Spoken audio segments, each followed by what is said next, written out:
Hello everyone, welcome you all on my YouTube channel future mentor. तो आज इस video में हम डिस्कस करने वाले हैं बिहार एस्टेट पेपर 1 को, और उसमें भी सीडीपी से रिलेटेड कुछ इंपॉर्टेंट क्वेश्चंस को। और पार्ट 1 में जो मिक्सचर क्वेश्चंस पूछे जाते हैं मैथ से, रीजनिंग से, जीएस से, उस पार्ट को हम डिस्कस करेंगे। ये 2019 का पेपर है। तो आइए हम देखते हैं क्वेश्चन नंबर 1 को। तो question number 1 is the teachers first duty towards is. Teacher का जो मुख्य ड्यूटी होता है वो किसके प्रति होता है? Student, community, school authorities, subject ही और शी टीचर्स। तो इसका सही आंसर है स्टूडेंट के प्रति। एक शिक्षक का जो प्रमुख ड्यूटी है, मुख्य ड्यूटी है, वो किसके प्रति है? स्टूडेंट के प्रति। Now the next question is which of the following days is celebrated as the world environment day. इसमें से कौन सा दिन है जो कि विश्व पर्यावरण दिवस के रूप में मनाया जाता है? 15 जून, 5 मई, 5 जून और 25 मई। तो इसका सही आंसर है 5 जून। हर साल 5 जून को विश्व पर्यावरण दिवस मनाया जाता है। Now the next question is peer group membership assumes more importance during. Peer group membership जो है वो किस टाइम पे ज़्यादा इंपॉर्टेंट होता है हमारे लिए? अर्ली चाइल्डहुड में, एडोलेसेंस में, एडल्टहुड में, या ऑल ऑफ दीज में? ठीक है, जो आपके दोस्त हैं आपके एज ग्रुप के, वो आपके लिए ज़्यादा इंपॉर्टेंस कब रखते हैं? तो एडोलेसेंस में, किशोरावस्था में। Now the next question is the author of the book Buddha Charitam was Chakra, अश्वघोषा, कालिदासा और नागार्जुना। तो इसका सही आंसर है अश्वघोष। ठीक है, बुद्ध चरितम के जो ऑथर है वो कौन है? अश्वघोष है। Now the next question in Gandhi ji scheme of basic education the recommended methods of teaching are equivalent to what? Idealism, pragmatism, naturalism और रियलिज्म। तो इसका सही आंसर है आइडियलिज्म। गांधी जी किसकी बात करते हैं? आइडियलिज्म की। Now the next question is the biggest cave temple in India is. India में जो बिगेस्ट केव टेम्पल है वो कहाँ है? अजंता में, एलिफेंटा में, एलोरा में और सांची में। तो इसका सही आंसर है ऑप्शन नंबर 3, एलोरा गुफा। Now the next question is Rabindranath Tagore won the Nobel prize in literature for. Rabindranath Tagore को नोबल प्राइज मिला था लिटरेचर में, किसके लिए? गीतांजलि के लिए। ऑप्शन नंबर 2 जो है इसका सही आंसर है। Which multi cellular eukaryotes have a cell wall and perform photosynthesis? Plantae, monera, protista या फिर फंजाई। तो इसका सही आंसर है प्लांटे, ऑप्शन नंबर ए। ये जो है class 9th NCERT text book science में आपको इसका आंसर मिल जाएगा। Now the next question is from student teacher relationship teachers and student demonstrate respectful communication in the way of. Teacher और student जो है एक रिस्पेक्टफुल कम्युनिकेशन किस तरीके से करेंगे? अगर वो use a tone that is honest and tactful, ऐसा टोन यूज़ करेंगे जो कि ऑनेस्ट हो, टैक्टफुल हो। Choosing words that are appropriate to the situation, ऐसे वर्ड्स को चूज़ करेंगे जो कि सिचुएशन में के लिए अप्रोप्रिएट होगी और नॉन इन्फ्लेमेटरी होगी, मतलब इससे कोई प्रॉब्लम क्रिएट नहीं होगा। या फिर आई कॉन्टेक्ट करके। तो ये तीनों ही आपस में सही है। तो इसका सही आंसर क्या हो जाएगा? All of these, option number 4। Now the next question is the most powerful barrier of communication in a classroom is. Classroom में कम्युनिकेशन बैरियर के रूप में क्या काम करता है? नॉइज़, बाहर नॉइज़ जो क्लासरूम में आ रही है, जो बच्चे क्रिएट कर रहे हैं। Lack of teaching aids, teaching aids की कमी होना, टीचर के पास प्रॉपर टीचिंग एड्स का नहीं होना। Confusion on the part of a teacher, या फिर मोर आउटसाइड डिस्टर्बेंस, बाहर से डिस्टर्बेंस क्रिएट हो रही है, या फिर टीचर को खुद में कन्फ्यूजन है उस कॉन्सेप्ट को लेकर। तो इसका सही आंसर जो, वैसे तो सारी ऑप्शन सही है लेकिन जो सबसे स्ट्रॉन्गेस्ट पॉइंट है that is option number 3, confusion on the part of a teacher. Now moving to the next question, which scale is the simplest form of measurement. आप सभी को पता होगा कि ये चारों स्केल जो है वो यूज़ किए जाते हैं मेजरमेंट के लिए, ordinal, interval, ratio and nominal. लेकिन बात की गई है सिंपलेस्ट फॉर्म की, तो इसका सही आंसर हो जाएगा option number 4, nominal scale. Now the next question is which of the following is an attribute of teaching. इनमें से एट्रीब्यूट कौन सा है टीचिंग का? इंटरपर्सनल, इंटरैक्टिव, इंटेंशनल या फिर ऑल ऑफ दीज। तो इसका सही answer option number 4, all of these. Now moving to the next question which is acceleration due to gravity of a substance depends on its. Acceleration किस पे depend करती है? Size पे, शेप पे, मास पे या नन ऑफ दीज पे। तो इसका सही आंसर है none of these. The escape velocity at the earth surface, आप सभी को पता होगा कि escape velocity 11.2 के इक्वल होता है, ठीक है, लेकिन यहाँ पे 11.2 जगह है और बाकी जो ऑप्शन है वो तो खुद में गलत हो जाएंगे। और एक में मीटर पर सेकेंड लिया गया, एक में किलोमीटर पर सेकेंड, तो जहाँ आंसर में किलोमीटर पर सेकेंड होगा वो सही आंसर है। Option number first is the correct one.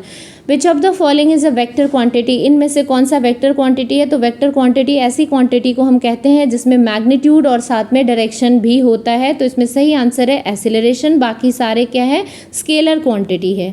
Now moving to the next question, which of the following plants grow in a saline soil? Xerophyte, hydrophytes, halophytes या फिर सक्लेंट्स? तो इसका सही आंसर है halophytes, option number 3।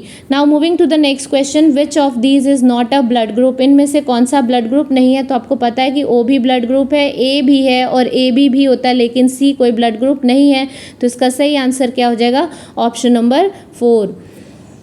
A teacher who ask student to write the summary of a given story is measuring the educational objective related to. अगर एक teacher एक student को कोई स्टोरी सुना दे रहा है या पढ़ के बोल रहा है, इसको पहले आपको क्या करना है? इसकी समरी राइट डाउन करनी है, तो वो एक्चुअली में क्या चेक कर रहे हैं? नॉलेज को, सिंथेसिस को, एप्लीकेशन को या फिर कॉम्प्रीहेंशन को? तो वो कॉम्प्रीहेंशन चेक करना चाह रहे हैं। ऑप्शन नंबर 2 जो है इसका सही आंसर है।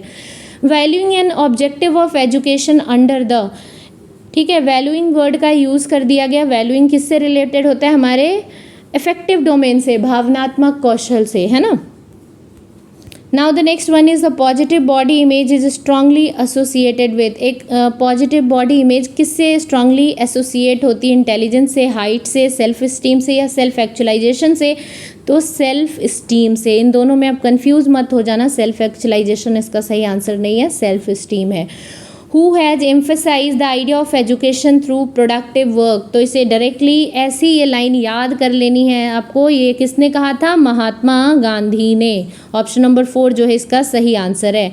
Find the missing number in the place in the following question. तो ध्यान से देखो तो 7 और 15 में क्या रिलेशन है? 7 × 2 + 1, 14 + 1 इज़ 15। ठीक उसी तरीके से 15 को 2 से करेंगे तो 30, 30 में 1 जोड़ दिया तो 31, 31 को 2 से करेंगे तो 62, 62 में 1 जोड़ दोगे तो क्या आ जाएगा? 63। नेक्स्ट आप 63 को 2 से करेंगे और +1 कर देंगे तो ये मिल जाएगा। मतलब नेक्स्ट टर्म क्या आना चाहिए? Multiply by 2 + 1। 127 multiply by 2 is 254 और 254 में +1 करोगे तो क्या आंसर आ जाएगा? 255। तो यहाँ क्या आएगा? 255। Now the next question is concept formation in the child depends on. Child में जो कॉन्सेप्ट फॉर्मेशन होता है वो किस पे डिपेंड करता है? इंटेलिजेंस लेवल पे, प्रीवियस एक्सपीरियंस पे, इन्वायरमेंट पे, ठीक है, या सभी पे? तो ऑल ऑफ दीज इसका सही आंसर हो जाएगा। Now the next question in a certain code language care is written as BZQD, how will lemon be written? care को कैसे लिखा गया? इस तरीके से। तो देखो C B के जस्ट पीछे आता है, A के जस्ट पीछे Z आता है, तो ऐसी L के जस्ट पीछे क्या आता है? K। तो K से स्टार्ट होने वाला ये है, तो डायरेक्टली आपको आंसर मिल गया, option number 3। Water gas is a mixture of. Water gas किसका मिक्सचर होता है? तो कार्बन मोनोऑक्साइड एंड हाइड्रोजन का, CO एंड H2 का। तो इसका सही आंसर क्या हो जाएगा? Option number 3। Now the next question is which of the following substance has the maximum calorific value? Coal, cow dung, hydrogen और केरोसिन ऑयल। तो इसका सही आंसर है हाइड्रोजन। हाइड्रोजन की मैक्सिमम कैलोरीफिक वैल्यू होती है। The molecular mass of a heavy water. Heavy water is what? Deuterium oxide, और इसका मॉलिकुलर मास होता है व्हाट? 20। और नॉर्मल वाटर का क्या होता है? 18।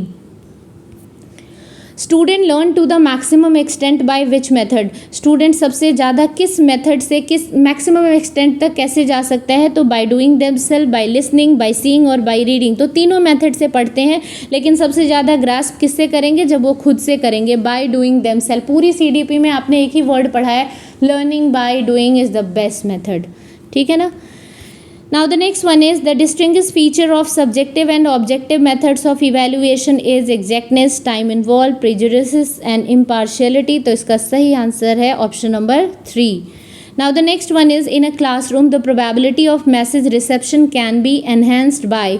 क्लास में मैसेज रिसेप्शन, आपको जो इन्फॉर्मेशन दी जा रही है वो उसको आप सबसे ज़्यादा रिसेप्ट कैसे कर पाएंगे, सबसे ज़्यादा आप उसको रख कैसे पाएंगे. Exposing the ignorance of student, establishing a view point, increasing the information load, using the high decibel audio tools. तो इसका सही आंसर है establishing a view point. Option number 2 is the correct one.